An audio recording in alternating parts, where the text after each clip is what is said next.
সোনাপুৰৰ ২ নং বৰঘাট প্ৰাথমিক বিদ্যালয়ত বিশ্ব পৰিৱেশ দিৱস উদযাপন। আজি বিশ্ব পৰিৱেশ দিৱস ৰাজ্যৰ ভিন্ন প্ৰান্তৰ সমান্তৰালকৈ সোনাপুৰতো সদৌ অসম অৱসৰপ্ৰাপ্ত বন বিষয়া সংঘৰ উদ্যোগত আৰু বন্যপ্ৰাণী এলেকা উন্নয়ন আৰু কল্যাণকামী নেহৰ সৌজন্যত বিশ্ব পৰিৱেশ দিৱস উদযাপন কৰা হয়। ২ নং বৰঘাট প্ৰাথমিক বিদ্যালয় চৌহদত আজি গছপুলি ৰোপণৰ লগতে ছাত্ৰ-ছাত্ৰীসকলৰ মাজত গছপুলি বিতৰণ কৰে প্ৰাক্তন বনকৰ্মীসকলে। গছপুলি ৰোপণ কাৰ্যসূচীৰ পাছতেই বিদ্যালয়খনত অনুষ্ঠিত হোৱা এখনি সভাত প্লাষ্টিক প্ৰদূষণৰ সমাপ্তি শীৰ্ষক বিষয়বস্তুৰ ওপৰত মন্তব্য আগবঢ়াই প্ৰাক্তন বন বিষয়া সুৰজিৎ দত্তৰ লগতে উপস্থিত বিশিষ্ট ব্যক্তিসকলে। এই পদক্ষেপটো আমি হলো সদৌ অসম ৰিটায়াৰ্ড ফৰেষ্ট অফিচাৰ এটা সংঘ।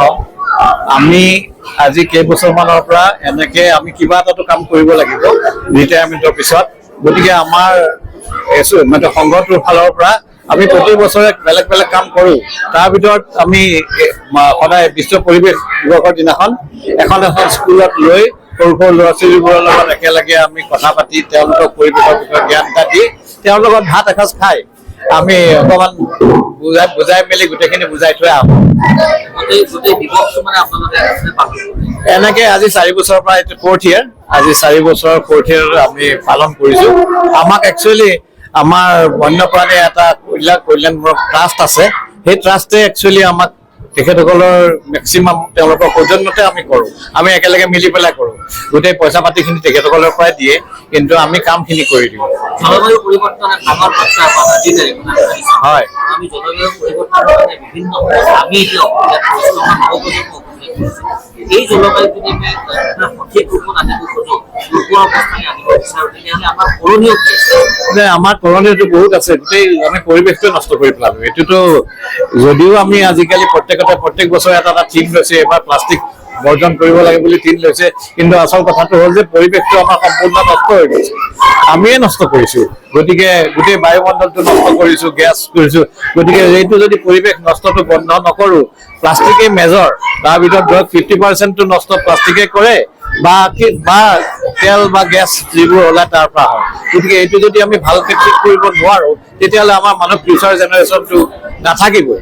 গতিকে আমি ধৰক পাৰ্টিকুলাৰলি গছ কাটি শেষ কৰিছো, অক্সিজেন প্ৰডাকশ্যন কম কৰিছো, কমাই নিছো, কাৰ্বন ডাই অক্সাইডটো বাঢ়ি গৈ আছে। গতিকে সাগৰৰ পৰা ধৰক সাগৰত নেচাৰেলি সাগৰত যিবোৰ ঘাঁহ হয় তাৰ পৰা বহুত অক্সিজেন হয়, কিন্তু সেই প্লাষ্টিকৰ পলিউশ্যনৰ কাৰণে সেইটোও বন্ধ হৈ গৈছে, লাহে লাহে কমি গৈছে। মানে হেজাৰ মানে গছ পুলি মৰিও গৈছে।